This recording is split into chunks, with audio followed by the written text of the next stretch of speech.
আগামী শনিবার পর্যন্ত টানা মেঘ বৃষ্টির পূর্বাভাস, হতে পারে ভয়াবহ বন্যা।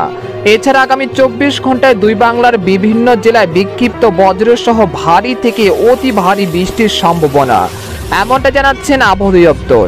আজ ও আগামীকাল কোন কোন জেলার এই ঝড় বৃষ্টি হতে পারে এই বিষয়ে কি বলছে আজকের আবহাওয়া রিপোর্টে জানিয়ে দেব। সম্পূর্ণ বিস্তারিত ভিডিওদের সঙ্গে থাকুন। আর আপনি কোন জেলা থেকে আমাদের আবহাওয়ার খবরটি দেখছেন অবশ্যই কমেন্ট করে জানিয়ে দিবেন। আর সবার আগে সবার প্রথম সঠিক আবহাওয়ার খবর জানতে আমাদের চ্যানেলটিকে সাবস্ক্রাইব করে রাখুন। এবার জেনে নিন এক নজরে। আবহাওয়ার পূর্বাভাসে বলা হয়েছে, সক্রিয় মৌসুমী বায়ুর প্রভাবে সারা দেশে বৃষ্টি বেড়েছে। টানা বর্ষণে দেশের কুমিল্লা, ফেনী, নোয়াখালী জেলায় বন্যা দেখা দিয়েছে। এই বৃষ্টিপাত অব্যাহত থাকতে পারে এই সপ্তাহের শেষ পর্যন্ত।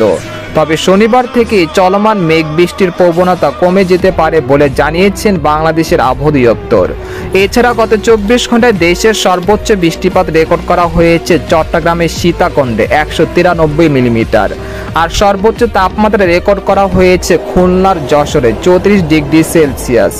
এদিকে আবহাওয়ার আরেক সতর্কবার্তায় বলা হয়েছে, এখন থেকে পরবর্তী 24 থেকে 48 ঘন্টার মধ্যে ময়মনসিংহ, নালতিবাড়ী, ফুলপুর, নেত্রকোনা, জামালপুর, শেরপুর, ঢাকা, দোহার, মুন্সিগঞ্জ, মানিকগঞ্জ, মাদারীপুর, বালিয়াকান্দি, ফরিদপুর, কাপাসিয়া, কটিয়াদি, কিশোরগঞ্জ, ব্রাহ্মণবাড়িয়া, কুমিল্লা, চাঁদপুর, নোয়াখালী, হাজীগঞ্জ, রায়পুর, সন্দ্বীপ, হাতিয়া, ভোলা, চরফ্যাশন, মিরহাজীগঞ্জ, পটুয়াখালী, কাউখালী, গোপানীপুর, খুলনা, বাগেরহাট, মংলা, সাতক্ষীরা, শ্যামনগর, নড়াইল, মাগুরা, খাগড়াছড়ি, মানিকছড়ি, রাঙ্গামাটি, রাজস্থলী, সীতাকুণ্ড, কক্সবাজার ও এর পার্শ্ববর্তী অঞ্চল সহ সিলেট বিভাগের সকল জেলায় বিক্ষিপ্ত আকারে হালকা থেকে মাঝারি ধরনের বৃষ্টি বা ভারী বৃষ্টিপাত হতে পারে। এদিকে বন্যার পূর্বাভাস, গত কয়েকদিনে টানা বৃষ্টিতে ভয়াবহ বন্যা দেখা দিয়েছে ভারতের ত্রিপুরা রাজ্যে।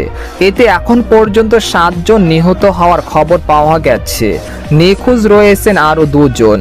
বন্যার কারণে ডুম্বুর জলবিদ্যুৎ প্রকল্প বাঁধ খুলে দিয়েছে কর্তৃপক্ষ। এর ফলে হু হু করে পানি ঢুকছে বাংলাদেশে।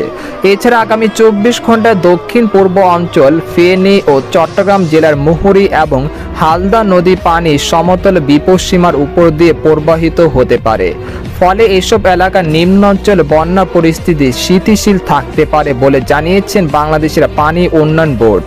এদিকে সামুদ্রিক আবহাওয়া, বর্তমানে লঘুচাপের প্রভাবে দক্ষিণ মধ্য বঙ্গোপসাগর বেশ উত্তাল রয়েছে।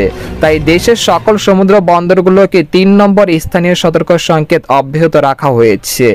একই সঙ্গে বঙ্গোপসাগরে মাছ ধরার ট্রলারগুলোকে উপকূলের কাছাকাছি থেকে সাবধানে চলাচল